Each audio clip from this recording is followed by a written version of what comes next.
Welcome to the Parent Advocacy resource team for all ages and stages of parenthood. I'm Irene Gouge, founder of Loving Less and Sleep Consulting and Postpartum Doula Solutions, and your host here at the Parent Advocacy resource team.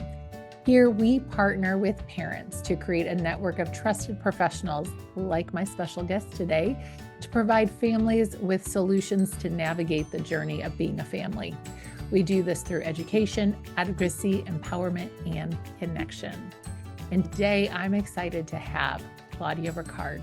She is owner of Claudia Rickard Hypnosis, and she is an emotional intelligence specialist, a Nightingale memory consultant using hypnosis. She also does the blast technique, havening technique, NLP, and sleep talk. And she's a sleep talk consultant training parents to do 2 to 3 minute processes nightly, which will help parents build their child's self-esteem. Claudia loves helping improve the quality of life, and we're so excited to learn more about Claudia, one of our partners, who's here to help us learn more. Welcome, Claudia. Thank you. Thank you for having me. Yeah, so Claudia, before we dive into all that amazing stuff you're doing, one of the things we like to start off with our parents here in part is we like to talk about the things we never thought we might do or say as a parent. Do you have one of those? I do, and it's quite a sad one, but it's sadly I got divorced and from my first husband, and saying goodbye to my children on significant dates, like when it's Christmas, or I mean, here you would have Thanksgiving, so that would have been it. We don't have Thanksgiving in England, but there's just around those times when it's birthdays or just those significant holidays, or just any time, weekends, just having to do the swap off and saying goodbye, and I'll see you, obviously keeping it jolly, and I'll see you again soon. But I just never thought, never in my wildest dreams, when I very first got married and had my children, did I think that would be something that I would ever have to say. And it is, and it's hard. It's really hard for parents, and they never think that's going to happen when they first get involved. And just sadly, I don't know, events take over place. We marry people we don't really know. Things happen, whatever it is. But yeah, it sucks. It really hurts. And nobody can really understand that feeling until you feel it. In fact, I used to be quite judgmental about it, until it happened to me. Yeah, it's interesting, Claudia. Well, thank you, one, for sharing that, because you know what? I think that sometimes there are hard things in this parenting journey. And I think you bring up something that might really resonate with a lot of parents, because there's a lot of different types of blended families out there, and maybe situations and circumstances we never really knew we were going to walk into. Yeah. And so, and like you said, like sometimes there's like the suck factor. Yeah. I mean, I guess there's no other nicer way to say it. No, it hurts. It hurts. There's a lot of pain with it. Yeah. And we have to be big, because we can't necessarily show that to our children, because it's not our children's responsibility to parent us. And it hurts. Yeah. So. Well, and I wonder, Claudia, does that have anything to do with how you got involved in what you're doing? Yes. With Claudia Rickard Hypnosis? Like because I think that a lot of times, like, our deepest pains will bring some really great things to light. Yeah, absolutely. That is one of them, most definitely. And that is, again, why I wrote a book. It's called A Parent's Journey and the Bunny Talk Process. And it's got in there's a little section about best things to do, way to behave for the children when there's divorce involved. And same for if you're a step parent, because I'm a step parent as well. So it's, and I've had a steep learning curve with that. Everybody does. There is no handbook. So I've just given some really quick bullet points. It's an ebook. It's very inexpensive. It's on Amazon. And A Parent's Journey and the Bunny Talk Process. So that's on there. And the Bunny Talk Process is this. This is what I learned to do with my daughter. I was just going to ask, I was like, tell us about the bunny talk What process. is that? So this is something that and everybody can do it, you know, easily. They may do it with, I don't know, it might be a dinosaur. Remember doing shadows? Do you ever remember playing shadows with your child? Sort of like, so well, that's great things to do at bedtime. Yeah, that's the bunny rabbit. But as it happened, my daughter from my second marriage, we'd spend a lot of time in bed snuggling and playing silly games, and we started this thing where we did mummy bunny and baby bunny, and because her little bunny was really small, so we were doing that. And and it came out that when she was 15, she's now much older, she's 16 now, but she was very, very upset about something one night, and she called me through, and she didn't want to tell me, but she would tell Mummy Bunny. I brought my bunny out. Ask me what made me bring my bunny out, but she brought her bunny out with the little ears down, and she spoke to Mummy Bunny, because Mummy Bunny offered complete unconditional love. Yeah, that's beautiful. So this is something that I've put in this book. It's very short because there's lots of other little bits. There's bits about how to let things go. And again, another story that I've started to tell her. So there's lots of little unique bits in there, but it's very short bullet points, to the point, that book. Yeah. I mean, I think somebody could read it in like 20 minutes, you know. That sounds like a really great resource to help support parents through like some difficult conversations they're needing to have. Yes, with their children, and you never know you're going to have right. And I didn't know, and you know, because you have these little lovely children, and then it's like as they grow up into teenagers, we don't know what issues will arise. Yeah, it is definitely a complete journey. It is.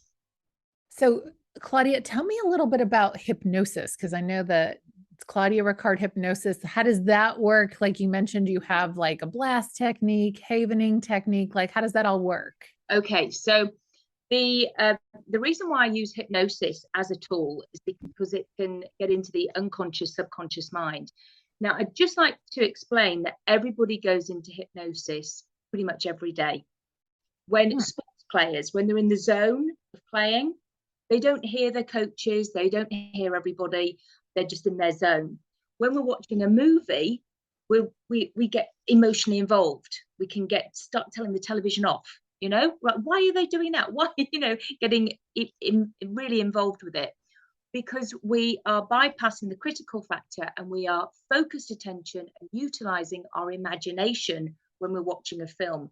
And again, it's just so much focused attention. And that is all I do in hypnosis. People think it's something really scary, that I'm going to make people do things. You know what? If you wanted to do those things, if I asked you to suddenly put like a chicken and you fancy doing it, then you would. But I don't do that. You know, that's not the kind of thing I want to do. That's what they do on stage hypnosis. But all those people on stage hypnosis, they want to do that. They fancy doing it. And so I know this because I sent my husband up on stage, and he did some of the things, but he didn't do some of the other things. He didn't want to do it. And I asked him afterwards, I said, you know, why didn't you do everything? And he goes, oh, I didn't want to.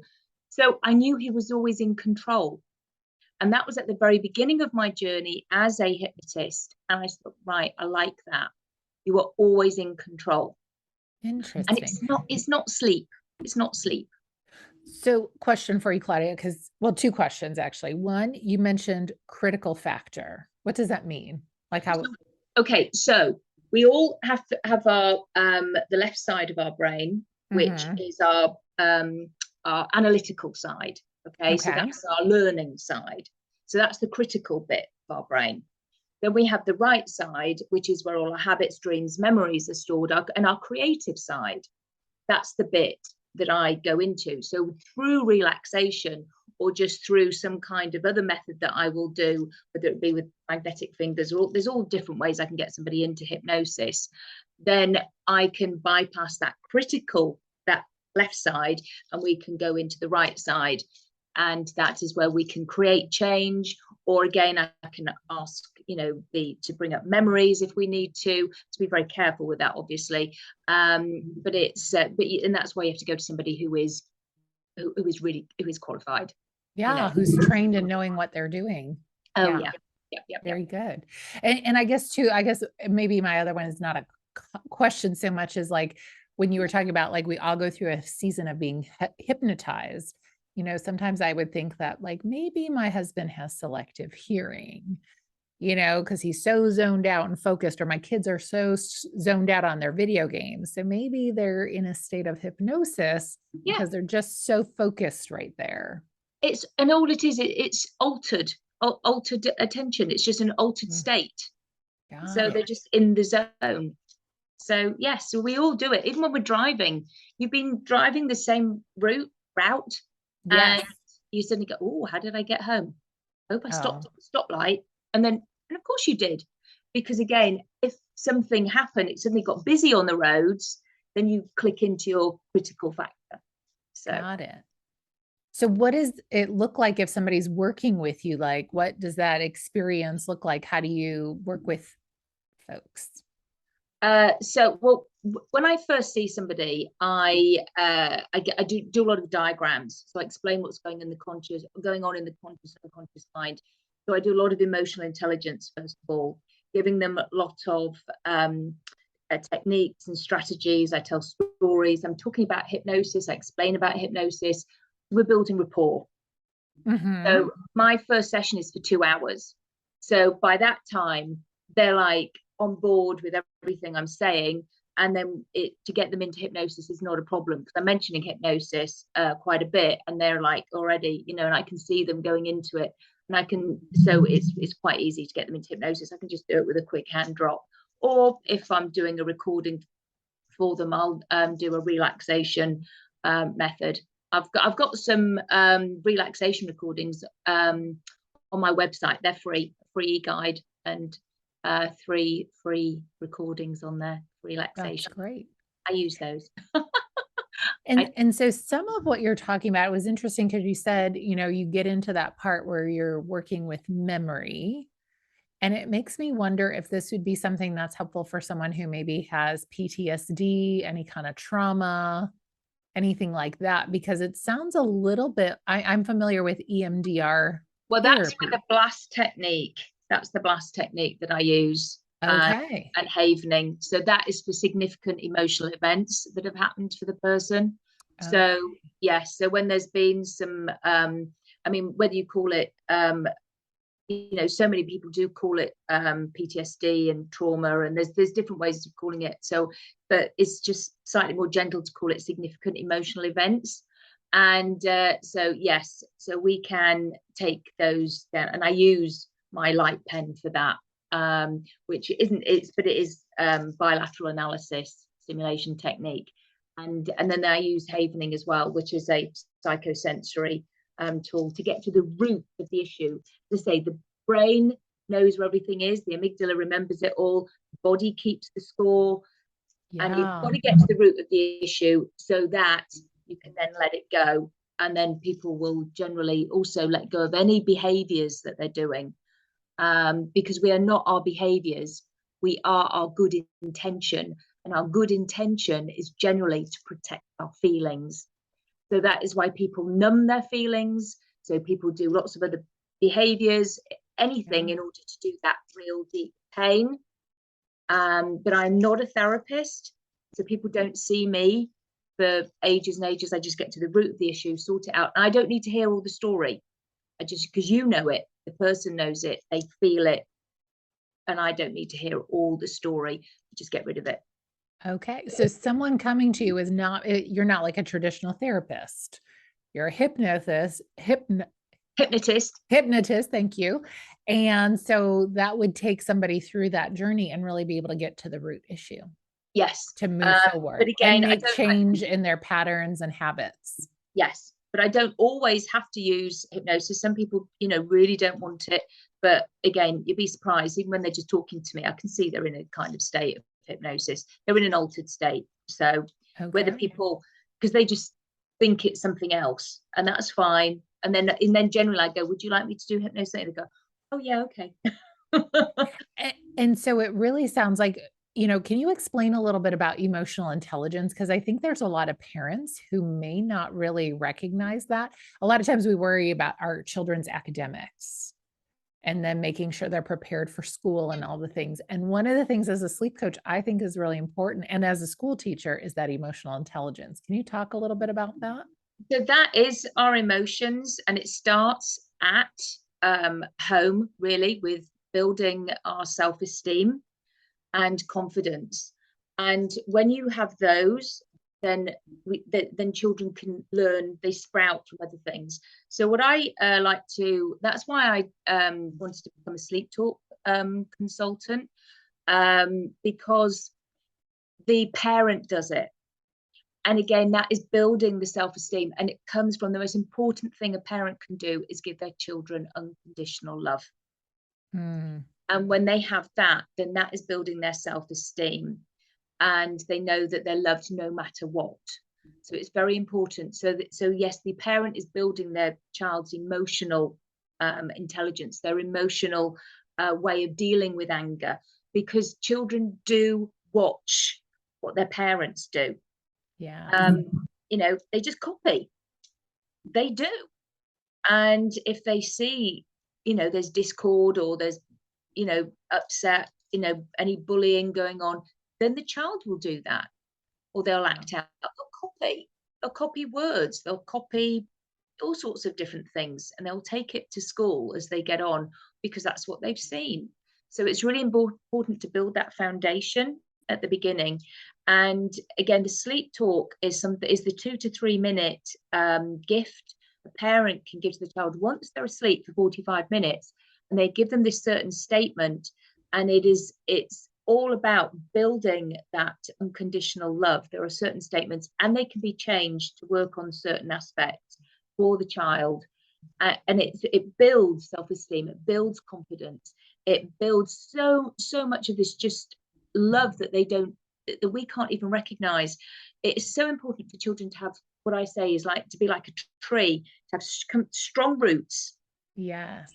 And then that builds a really strong trunk. Mm-hmm. And then, yes, we have branches.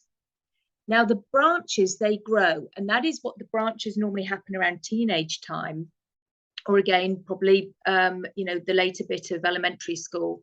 And they get singed, they can get singed. But we know that branches always grow back. Yeah. Well, you can prune them too. You can change it over time. Yeah, And I love this analogy. but if they've come from a strong roots and strong trunk, they'll always be okay. Yes. And that is what I love about the sleep talk, is that it starts from when they're young, and you can start it at any age. I've got parents doing it with their children who are like 9 and 12 and 15. Not a problem. That's awesome. Might just have to stand at the door, might have to do it in the morning because the child, might be going to sleep a little bit later than the parents even. Yeah. But it just helps. It is phenomenal. The statistics on it are fantastic, and the work that I've already been doing is I've had phenomenal results. Children are coming down happy, looking forward to school. That's awesome. Claudia, one thing I'm wondering as you're saying this, how would a parent know that they might be in need of reaching out for support? What kind of symptoms do you notice that parents might be experiencing? Do you know what? Sleep talk can help, whether they're having, because children don't often talk about it. You pick your child up. How was how was school today? Okay. What did you learn? Nothing. They don't talk. So actually, it can help any child. Okay. And it really can. But specifically, if you're looking at somebody who may be have certain speech problems, who may have difficulty learning, very shy, lacks confidence, lacks self-esteem, maybe bedwetting, maybe picking around their nails, biting their nails, getting angry, just certain, and any kind of behavior it can help with. But as I say, but no matter what, you're building your child's self-esteem and confidence. So it is the gift. It's a lifetime gift, because you will then, as I teach the parent to add on as they get older. Okay. They do it themselves. And as the child gets older, and because obviously the statement that you'll be saying to a 3 or 4-year-old isn't the statement you'll be giving to an 8-year-old.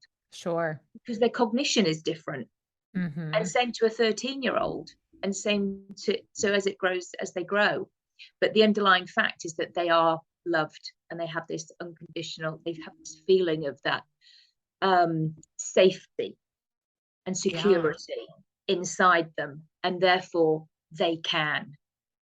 Gotcha. Now, what if a parent doesn't have that ability for themselves? Is that something that they would do the work with you through the hypnosis? If the parent has lack of confidence and self-esteem themselves, Yes. is that what you mean? Yeah, it would be helpful for them to have a session or two with me, because I would again build their emotional intelligence and find out the root cause, and then I would use the bus technique or the havening, so that we can get rid of that emotional attachment to any horrible feelings that they still have. So these things work by so you let me explain this. You know, when if there's ever been anything that really has upset you, and you can feel it in your throat, in your chest, and anytime you talk about it or think about it, you get this lump. Yes, I've had that happen. And you've got it constricting you, and it comes up behind your eyes and makes you want to cry. Okay. Okay. So that's like a big frog in your throat. I can turn that frog into a tadpole or frog spawn. I can't take it away because I'm not magic. All right. Right. But that means that you can then talk about it, think about it without that emotional attachment, so that it doesn't affect you in quite the same way. Got it. Yeah, I think that's the part where I was just curious, because it sounds one of the things I'm hearing, Claudia, is that it can go between, like, you kind of support families wherever they're at with whatever they need through their journey based on their personal needs and experiences. Oh yes. And when people are ready for change. Yeah. When when people aren't ready, or they're told to come or whatever, I don't want that. I want people who are really ready for change. Yeah. They're ready to make change, ready to make a difference for themselves and their families. They're ready to move on. Yeah, they're sick to death of feeling this way. They want change. Yeah, because otherwise, otherwise just go to a therapist until you are ready. Yes, that's great wisdom. Question for you, Claudia. One of the things that we like to share with our families here is how we take care of ourselves. Maybe a self-care tip. Do you have something that you would share with our families? Yes. Do you know what? It's so often I hear people, they get told, oh, well, I've just been told to breathe. And I go, do you know how to breathe? And they go, well, no, not really. I was just told to do some deep breathing. So, well, there's lots of various ways to do this, but this is what I recommend, is to breathe in through the nose. And the reason why we breathe in through the nose is because it activates the vagus nerve. And the vagus nerve is directly attached to the parasympathetic nervous system, so it calms all the organs down. Now, we as children, we all naturally did this, although we might have done it with our mouth open. But we'd often, do you remember crying so much when you were little, and then you could do this? You go. Yeah, I sometimes have the ugly girl cry, and I do that. Oh, okay. So that's good. Yeah, because you're then going, and you're getting into that state where you probably then just want to sit and relax, or even go to sleep. Well, babies do that. Yes, they do. Babies do that a lot. They cry a lot, and sometimes poor mum has gone, and I've done this. Like, why are they crying? Because the nappies dry. Sorry, we call them nappies in England. Diapers dry. They're fed. They've burped them. They've done what is it? The temperature's right. What is it? I've given them cuddles. Often the cuddle does obviously help them. because you're producing serotonin in the baby. However, what we don't realize is that babies do actually cry because they need to. Yes, because they do. need to get to that state of that they And can let go. So that they can let go, because it is so, we have no idea how much a baby is learning. It's just must be so difficult for them, because suddenly they go, oh, I've got hands. Well, they didn't even know they're called hands, did they? They go, oh, what's this? It's part of my body. And then it's like, oh, they just clapped. And then it's, oh, it's just held something up. And then it's like, oh, now I'm rocking. And now what am I doing? And then they start crying. And mum's like, why are they crying? Well, they've just learned something. So again, when we go to sleep, we have rapid eye movement. Our eyes go left and right. And they pocket what has happened during the day. They pocket learning. So that then means that the child has just learned something, they've pocketed it, and then the next time they then pick up that pen a little easier, but then they go and do something else, learn something else, and then they cry again. And the same thing happens for us. We pocket what's happened during the day unless there's something very traumatic. So when we get that state of anxiety or that state of whatever, when we're suddenly, I do this, gosh, I had to learn to drive on the other side of the road, whatever, everything. Because you're from England, is that right? Yes. So it was like, you have really big trucks here. It's like, and so I have to, I use this. Okay. So I call it the judder breathing, because that's what we did as babies. Say that again. What kind of breathing? Oh, judder. I made the word up. Right? I like it. Judder breathing. Yeah, because that's what I feel as though I'm doing. Okay. So you asked me before for a tip, and then I went off on a tangent because that's the sort of thing I do. I love all the brain stuff. It's really good stuff for our parents to know. I think it's important to recognize, because a lot of times crying is looked at really bad. But what I'm hearing is like, there's a lot of healing from crying. And I know learning. Learning that's taking place. I love how you described everything that our kids are going through. Like, they have to make sense of it. So that's beautiful. Yes. So if we do this, so I do this sometimes in the car, if I'm like getting overwhelmed by so much traffic all of a sudden, I go and I hold it, and then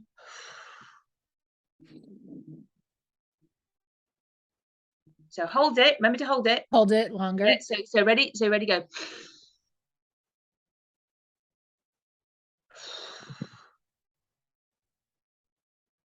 Oh, yeah. Did you feel that relaxation in your chest? Yeah, right here. Yeah. Okay. So now there are some people who are yoga specialists, so they breathe differently because they do something to the base of the whatever. So they might not like that, but it's whatever is good for you. So practice your own thing for you. And but that's something I use because it's immediate, and it's immediate for a panic attack as well. That's awesome. It's because we know it. We learned it. There's nothing new. Baby, we learn from our children. Yes. Fabulous. So the children, that's why they cry, and then they pocket what's happened during the day. So I always say as well to any teenager, if you've learned something, so it is, and then take a quick, if you can, quick couple of minutes nap. Go to sleep. It will help process it. Sleep while it processes, and it will go in. That's great. That's good to know. Lots of great brain stuff. Like, I love learning about this. Hopefully our parents listening here too are learning all about the amazing things that you have to share with them, Claudia. If someone is looking to reach out to work with you, how would they find you? Oh, go to my website, Claudia Rickard Hypnosis.com. Great. And there they can learn about the different programs, all the things that you've shared. Yeah. Perfect. All on and then there. they'll be able to also buy your book. Yes. And it's only $2.99. It's on Amazon. Yeah.